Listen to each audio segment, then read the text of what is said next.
नमस्ते। बीएड की पढ़ाई में साइकोलॉजी ऑफ लर्निंग का एक कॉन्सेप्ट है जो हर भावी शिक्षक के लिए समझना बेहद ज़रूरी है। वो है ट्रांसफ़र ऑफ लर्निंग, जिसे हम हिंदी में कहते हैं अधिगम का स्थानांतरण। तो चलिए आज इसे एकदम आसान भाषा में समझते हैं। अच्छा, इस पूरी बात को समझने के लिए चलिए एक बहुत ही बुनियादी सवाल से शुरुआत करते हैं। जरा सोचिए, स्कूल का असली मकसद क्या है? सिर्फ परीक्षा पास करवाना या फिर छात्रों को असल जिंदगी के लिए तैयार करना? ये एक बहुत ही सोचने वाली बात है ना? और इसका जवाब आप देखेंगे काफी हद तक हमारे आज के विषय में ही छिपा हुआ है। तो सबसे पहले ये जानना जरूरी है कि आखिर ये ट्रांसफर ऑफ लर्निंग होता क्या है, इसका मतलब क्या है। अगर बिल्कुल सरल शब्दों में कहें तो जब कोई पहले सीखी हुई चीज़ हमारी आज की लर्निंग को या किसी नई समस्या को सुलझाने के तरीके को प्रभावित करती है, तो बस उसे ही ट्रांसफ़र ऑफ लर्निंग कहते हैं। मतलब ये अपने पुराने ज्ञान को एक नई सिचुएशन में इस्तेमाल करने की कला है। देखिए, क्रो एंड क्रो की ये परिभाषा इस कॉन्सेप्ट को और भी साफ कर देती है। वो कहते हैं कि ये हमारी आदतों का, हमारे ज्ञान या स्किल्स का एक लर्निंग एरिया से दूसरे में कैरी ओवर होना है।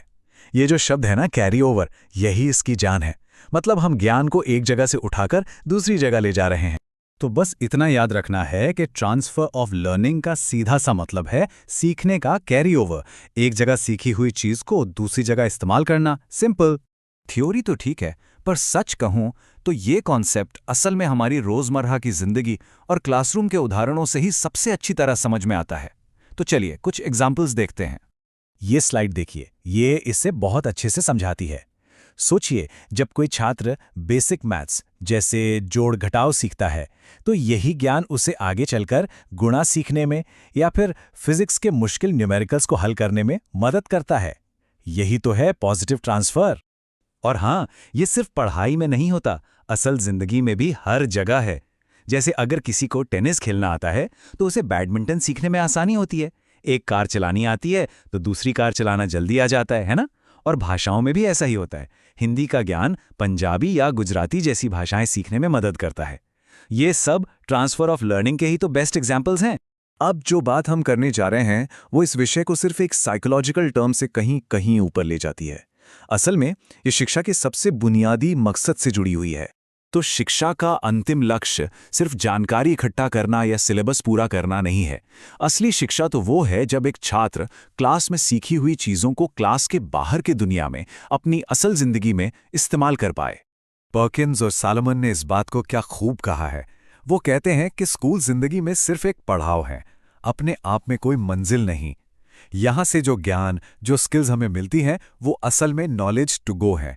ऐसा ज्ञान जिसे हम अपने साथ जिंदगी में आगे ले जाते हैं। तो अब सबसे प्रैक्टिकल सवाल पर आते हैं। बीएड के छात्र होने के नाते और भविष्य के शिक्षक होने के नाते ये जानना बहुत जरूरी है कि हम इस ट्रांसफर को बढ़ावा देने में क्या भूमिका निभा सकते हैं। तो एक शिक्षक पॉजिटिव ट्रांसफर को कैसे बढ़ावा दे सकता है? देखिए, कुछ तरीके हैं। पहला, हमेशा नई लर्निंग को पुरानी लर्निंग से जोड़कर पढ़ाइए। दूसरा, छात्रों को सिर्फ तथ्य रटाने के बजाय उन तथ्यों से एक सामान्य सिद्धांत बनाने में मदद कीजिए। तीसरा, और ये बहुत जरूरी है, पढ़ाई को असल जिंदगी के अनुभवों से जोड़िए। चौथा, रटने पर नहीं बल्कि समझने पर जोर दीजिए। और पांचवा, जो भी सिखा रहे हैं उसे अलग अलग सिचुएशंस में अभ्यास करवाइए। यही वो तरीके हैं जो लर्निंग को क्लासरूम से बाहर ले जाते हैं।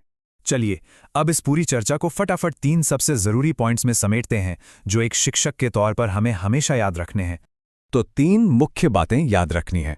पहली, स्थानांतरण का मतलब है लर्निंग का कैरी ओवर, एक स्थिति से दूसरी स्थिति में। दूसरी, यही एक प्रभावी शिक्षण का सबसे बुनियादी लक्ष्य है। और तीसरी, शिक्षकों को अपने लेसन्स इस तरह से डिजाइन करने चाहिए, बल्कि करने ही चाहिए, कि वो पॉजिटिव ट्रांसफर को बढ़ावा दें। और आखिर में मैं आपके लिए एक सवाल छोड़कर जा रहा हूं जिस पर हर भावी शिक्षक को सोचना ही चाहिए। आप ऐसा क्या और कैसे पढ़ाएंगे कि आपके छात्र आपके सिखाए हुए सबक को सिर्फ परीक्षा तक याद न रखें, बल्कि अपनी पूरी जिंदगी अपने साथ लेकर जाएं? इस पर विचार जरूर कीजिएगा।